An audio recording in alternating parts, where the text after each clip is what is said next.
Hi friends, அஸ்ஸலாமு அலைக்கும். Welcome to Raifa kitchen. நம்ம இன்றைக்கி பார்க்க போகிறது சிக்கன் உருளைக்கிழங்கு வச்சு ஒரு குழம்பு தாங்க. அதுவும் நம்ம இன்றைக்கி அதிகமான அளவில் செய்ய போகிறோம். திடீர்னு வீட்டுக்கு ஒரு 10 பேர் விருந்தாளி வர்றாங்க, இல்லைனா வெளியில் யாராவது நம்ம ஒரு 10 பேருக்கு சாப்பாடு கொடுக்கணுன்னா எந்த அளவில் சிக்கன் உருளைக்கிழங்கு மசாலாலாம் சேர்த்து செய்கிறதாங்க இந்த வீடியோவில் சொல்லியிருக்கேன். பிகினர்ஸாக இருந்தீங்கன்னா இந்த வீடியோ உங்களுக்கு ரொம்ப யூஸ்ஃபுல்லாக இருக்கும். வீடியோவை ஸ்கிப் பண்ணாமல் பாருங்கள். அப்படியே நம்ம சேனலுக்கு இப்போ தான் ஃபஸ்ட் டைமாக வந்திருக்கிறீங்கன்னா நம்ம சேனலையும் சப்ஸ்கிரைப் பண்ணிவிட்டு வந்துடுங்க. வாங்க இப்போ வீடியோக்குள்ளே போகலாம். இப்போ குழம்பு வைக்கிறதுக்கு ஒரு நல்ல பெரிய பாத்திரமாக எடுத்துக்கோங்க. அதில் 75லேருந்து ஒரு 300 மில்லி அளவுக்கு எண்ணெய் சேர்த்துக்கோங்க.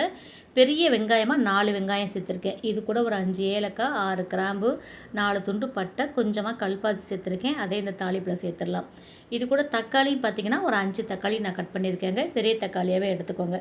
இப்போ இந்த வெங்காயம் தக்காளி நம்ம சேர்த்துருக்க ஏலக்காய், கிராம்பு, பட்டை, லவங்கம் எல்லாத்தையும் நம்ம நல்லா வதக்கி விட்டுறலாங்க. இது கூட காரத்துக்காக பார்த்திங்கன்னா நான் ஒரு 3 பச்சை மிளகாய் சேர்த்துருக்கேன். லாஸ்ட்டாகவும் ஒரு 4 பச்சை மிளகாய் சேர்ப்பேன். அதனால் இது கரெக்டாக இருக்கும். இப்போ பச்சை மிளகாய் சேர்த்துட்டு நல்லா வதக்கி விட்டுறலாம். இது கூட ஒரு கொத்த அளவுக்கு புதினா இலை சேர்த்துக்கோங்க. குழம்பு நல்லா மணமாக இருக்கும். இப்போ நம்ம 1.5 கிலோ சிக்கன் எடுத்துருக்கோம் இல்லையா, அதுக்கு பெரிய ஸ்பூனில் 3 ஸ்பூன் அளவுக்கு இஞ்சி பூண்டு பேஸ்ட் எடுத்துக்கோங்க. இது ஃப்ரெஷ்ஷாக அரைச்ச இஞ்சி பூண்டு நல்லா காரமாக இருக்கும். நான் பெரிய ஸ்பூனில் 3 ஸ்பூன் சேர்த்துருக்கேன்.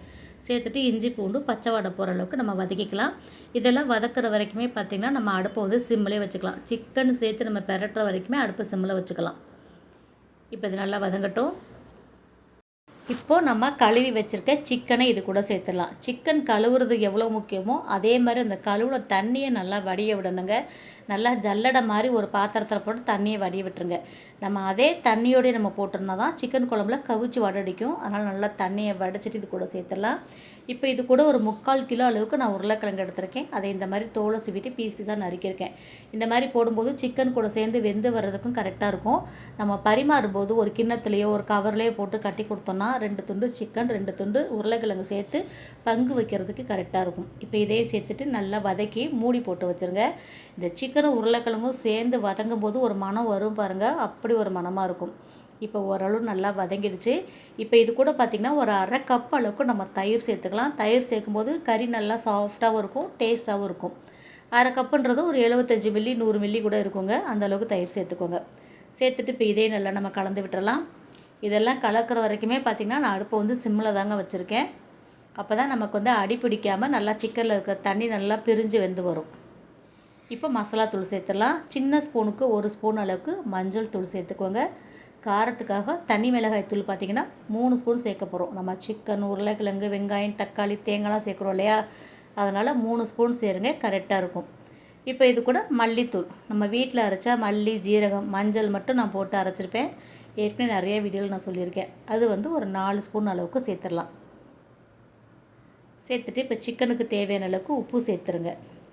நம்ம ஏற்கனவே பட்டை கிராம்பு ஏலக்காய்லாம் முழுசு முழுசாக போட்டு தாளிச்சிருக்கோம்.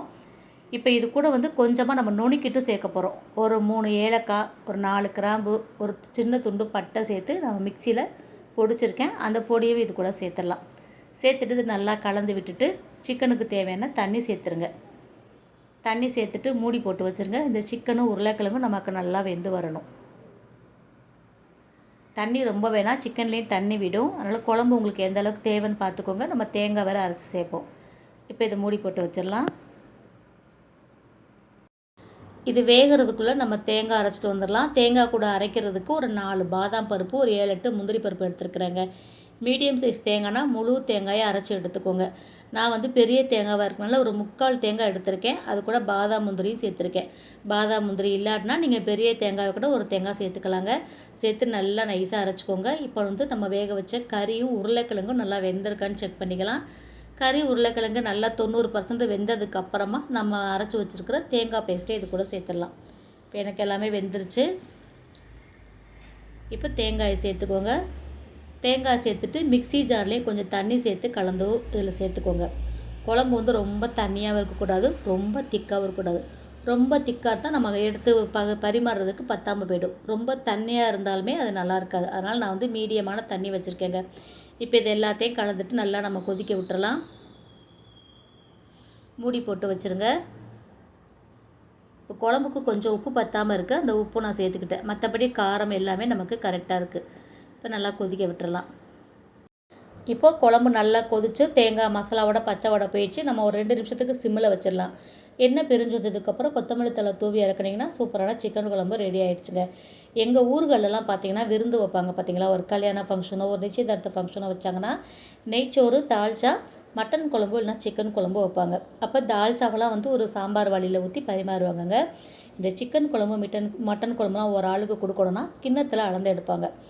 தனியாக நம்ம பிரியாணி எப்படி பிளேட்டில் அளந்து எடுப்போமோ அதே மாதிரி ஒரு மாஸ்டர் உட்காந்து ஒரு கிண்ணத்தில் ஒரு பெரிய துண்டு மட்டனோ சிக்கனோ, ஒரு துண்டு சிக்கன் மட்டன் இருந்துச்சுன்னா அது கூட ஒரு துண்டு உருளைக்கிழங்கு நம்ம சேர்த்துருக்க காய் இருக்கும், அந்த மாதிரி வச்சு ஒரு இலைக்கு ஒரு கிண்ணத்தில் வைப்பாங்கங்க. அது வந்து கரெக்டாக எல்லாருக்குமே கறி கிடச்ச மாதிரி இருக்கும். அது இப்போவும் அந்த பழக்கம் இருக்கான்னு தெரியல. ஆனால் எங்கள் வீட்டுகளில் ஒரு 50 பேர் கூட்டிகிட்டு ஒரு விருந்து வைக்கிறோன்னா நாங்கள் அதை தான் ஃபாலோ பண்ணுவோம். தால்ச்சாலாம் வந்து வாளியில் வச்சு ஊற்றுவோம். இந்த மட்டன் குழம்பு சிக்கன் குழம்புலாம் ஊற்றணுன்னா சின்ன சின்ன கிண்ணத்துங்களில் ஒரு குழம்பு ஒரு காய் போட்டு அப்படியே எல்லாருக்கும் பரிமாறிடுவாங்க. கரெக்டாக இருக்கும். அந்த மாதிரி நீங்கள் பங்கு வைக்கிறதுக்கு பரிமாறுறதுல இந்த மாதிரி அளவாக எடுத்து சமைச்சிங்கன்னா கரெக்டாக இருக்கும். நமக்கு அதுதான் கன்ஃபியூஸ் ஆகும். ஒரு 10 பேர் சேர்ந்துட்டாங்கன்னா எவ்வளோ கறி போடணும் எவ்வளோ காய் போடணும்னு நமக்கு தெரியாது இல்லையா? அந்த மாதிரி பிகினர்ஸ் வந்தீங்கன்னா இதே அளவில் கரெக்டாக செஞ்சு பாருங்கள், சூப்பராக வரும். எங்கள் வீட்லேயுமே பார்த்திங்கன்னா இன்றைக்கி வெளியில் ஒரு 5, 6 பேருக்கு சாப்பாடு கொடுக்க வேண்டியது இருந்துச்சு. அதனால தான் அந்த சமையல். நெய்ச்சோறு, சிக்கன் உருளைக்கிழங்கு குருமா, கொத்தமல்லி புதினா துவையல் அரைச்சிருந்தேன். அதே மாதிரியே ஒரு கிண்ணத்தில் ஒரு ஆள் சாப்பிட்ற அளவுக்கு சாப்பாடும் ஒரு கிண்ணத்தில் குழம்பு ஊற்றி அளந்து எடுத்து தான் நான் கவரில் போட்டு கட்டி கொடுத்துட்டேங்க. இது வந்து போன வாரம் வெள்ளிக்கிழமை செஞ்சது தான். அந்த வீடியோ இன்றைக்கும் கூட நான் ஷேர் பண்ணுறேன். இதே மாதிரி யாராவது சமைக்கணும் தேவைப்படுதுன்னா இந்த வீடியோ யூஸ்ஃபுல்லாக இருக்கும் தான் உங்க கூட நான் ஷேர் பண்ணியிருக்கேன். கண்டிப்பாக இந்த வீடியோ உங்களுக்கு பிடிச்சிருக்குன்னு நினைக்கிறேங்க. பிடிச்சிருந்தா லைக் பண்ணிவிட்டு நிறையா ஷேர் பண்ணிவிடுங்க. நீங்கள் லைக் பண்ணி கமெண்ட் பண்ணுற மாதிரியே கமெண்ட் பாக்ஸில் ஹைப்புன்னு ஒரு ஆப்ஷன் கொடுத்துருக்காங்க. இந்த வீடியோ பிடிச்சிருந்துச்சுன்னா வீடியோக்கான ஹைப்பே மறக்காமல் கொடுத்துருங்க. சேனலை சப்ஸ்கிரைப் பண்ணாமல் பார்த்துக்கிட்டு இருந்தீங்கன்னா அப்படியே சப்ஸ்கிரைப் பண்ணிவிடுங்க. இன்ஷா அல்லாஹ் இன்னொரு வீடியோவில் பார்க்கலாம். Bye friends. அஸ்ஸலாமு அலைக்கும்.